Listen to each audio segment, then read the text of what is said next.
ये वो कार्ड बना रहे बोलते ना, वो इसलिए 2000 का वो उसके आए, वो राहुल गांधी डालते बोले ना पैसे, टकाटक बोले ना, इसलिए हमें आए वो। ये गरीबी का मजाक उड़ाया राहुल गांधी। कांग्रेस पार्टी ने गरीबों का अपमान किया, झूठ बोला, गुमराह किया। गारंटी पूरी करें। कांग्रेस दाल का ना अभी तक किसी भी आया नहीं है।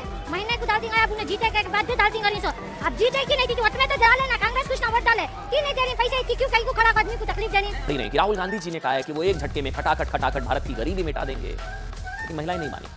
आप सोचिए वो महिलाएं खुद को कितना मतलब ठगा हुआ महसूस कर रही होंगी, जो राहुल गांधी के खटाखट वाली चुनावी स्कीम। आगे इस वीडियो में हम देखने वाले हैं कि अमन चोपड़ा ने कैसे राहुल गांधी को धो दिया है, क्योंकि राहुल गांधी चुनाव से पहले बोले थे कि अगर हम जीतते हैं तो महिला के अकाउंट में 8500 रुपया हर महीने दिया जाएगा। लेकिन वही जब वो भले प्रधानमंत्री नहीं बन पाए, पर वो जब वो जीत चुके हैं तो उसके बाद वो अपनी कही गई बातों से पलट गए। पर अब बैंक के बाहर महिलाओं का लाइन लगने लगा है अकाउंट खुलवाने के लिए, जिस पर अमन चोपड़ा ने इसे धो दिया है। क्योंकि राहुल गांधी चुनाव से पहले बहुत बड़ी बातें की है, तो भाई क्या हुआ आप खुद से ही देखिए।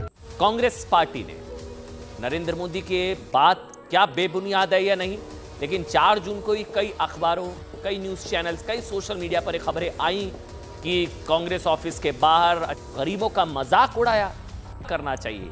मतलब प्रधानमंत्री ने पूछा कि राहुल गांधी क्या वो गारंटी पूरी करेंगे। हालांकि जो तस्वीरें हम आपको दिखा रहे थे ना, कांग्रेस ने इस खबर से इनकार कर दिया, मैं आपको बता रहा हूं। लेकिन बेंगलुरु की खबर से इनकार नहीं किया गया, वो मैं आपको बताता हूं। क्या हुआ था 30 मई को, यानी कि नतीजा आने से 4 दिन पहले ही, खटाखट वाली बात को लेकर मैं बता रहा हूं। बेंगलुरु में सैकड़ों की संख्या में महिलाएं सुबह बेंगलुरु के अलग अलग पोस्ट ऑफिस में सेविंग अकाउंट खुलवाने पहुंच गई। इन महिलाओं का क्या कहना था कि राहुल गांधी जी ने हर महीने 8500 रुपए देने का वादा किया है। कहां है वो 8500 रुपए, किसको मिले नहीं मिले। अकाउंट खुलवाने पहुंची महिलाएं। आप सोचिए ना, यही प्रधानमंत्री ने कहा यह गरीबी का मजाक उड़ाया राहुल गांधी ने। कांग्रेस पार्टी ने गरीबों का अपमान किया, झूठ बोला, गुमराह किया। गारंटी पूरी करें। अगर ऐसा कहा कि 4 जून को मिलेंगे, ये महिलाएं सुबह 4 बजे तक अकाउंट खुलवाने की लाइन में खड़ी रही। सुनिए प्रधानमंत्री को। ये वो कार्ड बना रहे बोलते ना, वो इसलिए 2000 का वो उसके आए, वो राहुल गांधी डालते बोले ना पैसे, वो इसलिए आए। वो 8000 बोले थे ना, वो 8.5 थे, साल को लाख रुपए बोले थे। वो टकाटक बोले ना, इसलिए हमें आए वो। कांग्रेस दाल रही का ना अभी तक किसी भी आया नहीं है। महीने को दाल दिंगा, आपने जीते के बाद भी दाल दिंगा नहीं। सो अब जीते की नहीं थी, वोट में तो डाले ना, कांग्रेस कुछ ना वोट डाले की नहीं दे रही पैसे, इतनी क्यों कहीं को खड़ा आदमी को तकलीफ देनी। अच्छा, प्रधानमंत्री ने क्या कहा वो मैं आपको सुनाऊंगा, लेकिन आपने पहले महिलाओं को सुना। ये दरअसल नतीजे आने से पहले 30-31 तारीख को बेंगलुरु में महिलाएं वहां पर पहुंच गई थी। इस तरह की खबरें आई कि 4 जून को भी यही सब हुआ। पोस्ट ऑफिस के कर्मचारी महिलाओं को समझाते रहे कि भाई ऐसी अभी कोई ऐसी स्कीम नहीं है कि आपको 8,500 रुपये मिल जाएंगे, ऐसा कुछ नहीं है। अभी तो नतीजों के बाद देखा जाएगा। लेकिन शायद गुमराह इस तरह से किया गया, इस तरह से जो है फेक न्यूज़ फैला गई, प्रोपेगेंडा। मतलब महिलाएं वहां पर अड़ी रहीं कि राहुल गांधी जी ने कहा है कि वो एक झटके में खटाखट भारत की गरीबी मिटा देंगे, लेकिन महिलाएं नहीं मानी। आप सोचिए वो महिलाएं खुद को कितना मतलब ठगा हुआ महसूस कर रही होंगी, जो राहुल गांधी के खटाखट वाली चुनावी स्कीम, या प्रधानमंत्री के शब्द में कहें तो गुमराह जो किया गया, वो झांसे में फंसकर रात भर अकाउंट खुलवाने के लिए बैंक पोस्ट ऑफिस में खड़े रहेंगे। अब कहाँ है वो 8500 रुपये? तो सवाल पूछा जा रहा है राहुल गांधी जी से, कहाँ है वो? मिलेगा इन महिलाओं को? प्रधानमंत्री ने कांग्रेस की इस खटाखट स्कीम की ना एक तरीके से आज उसको गुमराह करने वाला बताया। एक शब्द को ध्यान से सुनिएगा प्रधानमंत्री के।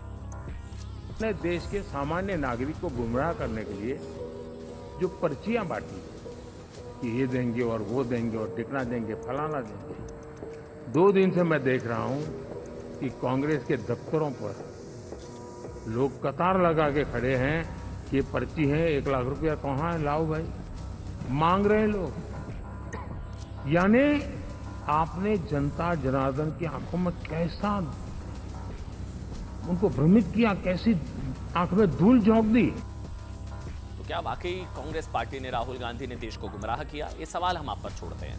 लेकिन आज आप सबके लिए हम एक तरीके से 7 का संदेश लेकर आए कि नरेंद्र मोदी को जनादेश कहें, बात 7 बड़े संदेश, क्योंकि नरेंद्र मोदी 7वीं बार शपथ पत्र लेने वाले पहले नेता, एक तरीके से इलेक्टेड हेड ऑफ गवर्नमेंट आप कह सकते हैं। मुख्यमंत्री और प्रधानमंत्री 7वीं बार शपथ लेने वाले पहले हेड ऑफ गवर्नमेंट मैं बता रहा हूं, मुख्यमंत्री फिर प्रधानमंत्री पहली बार होगा। इसके अलावा देश के 20 राज्यों में बीजेपी प्लस की अब सरकारें हैं। 20 राज्यों में, ओडिशा में भी, अरुणाचल में भी, अब तो आंध्रा में भी है 20 प्लस एनडीए। 10 साल शासन, कांग्रेस की सीटें 79% घटी। अच्छा, ये आंकड़ा मैं आपके लिए लेकर आया था कि कांग्रेस की जब 10 साल की एंटी इनकम्बेंसी थी, तो जब 2014 में कांग्रेस पार्टी चुनाव लड़ने गई तो वो 79% सीटें घट गई थी। वही 10 साल की एंटी इनकम्बेंसी के बाद जब बीजेपी चुनाव लड़ने गई तो बीजेपी की सीटें 21% घटी हैं। बीजेपी को सिर्फ, अच्छा ये बहुत इंपॉर्टेंट आंकड़ा है, बहुत बड़ी हार हो गई ना, 6,26,311 वोट अगर 33 सीटों पर और मिलते ना, सिर्फ 6,26,311, तो बहुमत था बीजेपी को। कांग्रेस की 2014, 19, 24 की सीटें अगर मिला भी देना तो भी बीजेपी से कम है सीटें। तो भी चुनी हुई सरकार के मुखिया के तौर पर मोदी ने एक तरीके से नेहरू का भी रिकॉर्ड तोड़ दिया। अच्छा हाँ, ये भी बताना जरूरी है क्योंकि चुनी हुई सरकार, प्रधानमंत्री Narendra Modi longest serving head of elected government 8,277 दिन और नेहरू जी थे 6,130 दिन। नेहरू का भी रिकॉर्ड तोड़ा है क्योंकि मुख्यमंत्री और हेड ऑफ इलेक्टेड गवर्नमेंट की मैं बात कर रहा था। कांग्रेस 14 राज्यों में शून्य पर रही, 18 राज्यों में वोट शेयर कम हुआ। 14 राज्यों में शून्य पर, 18 राज्यों में वोट शेयर कम। दक्षिण भारत में कांग्रेस से ज्यादा वोट बीजेपी को मिले हैं। ये बहुत इंटरेस्टिंग है, ये बहुत कम लोगों को पता होगा। अगर आप वोट देखेंगे तो दक्षिण भारत में बीजेपी को कांग्रेस से ज्यादा वोट मिले। राहुल गांधी चुनाव जीतने के लिए कुछ भी करने के लिए तैयार थे, इसीलिए तो कुछ भी बयान देते चले गए। लेकिन ये एक बार भी नहीं सोचे थे कि अगर ये चुनाव हार जाते हैं तो क्या होगा। इसलिए तब जब हार चुके हैं, अब इन लोगों को समझ में नहीं आ रहा था कि जनता को क्या जवाब दे ये लोग। इसलिए घर में चुपचाप मुंह बंद करके बैठा हुआ इस मैटर पे राहुल गांधी और कांग्रेस पार्टी। वैसे अच्छा है, ऐसे ही चुनाव के टाइम में कुछ भी बयानबाजी दे, ऐसे ही लोग सब उसको वोट देते रहे, फिर उसके बाद लाइन लगाकर खड़े रहे। खैर, आपको अगर थोड़ा सा वीडियो अच्छा लगा तो वीडियो को लाइक कर दीजिए और ऐसे ही वीडियोस के लिए आप हमारे चैनल को सब्सक्राइब जरूर कर लीजिएगा। हम मिलते हैं बहुत जल्द किसी और वीडियो में।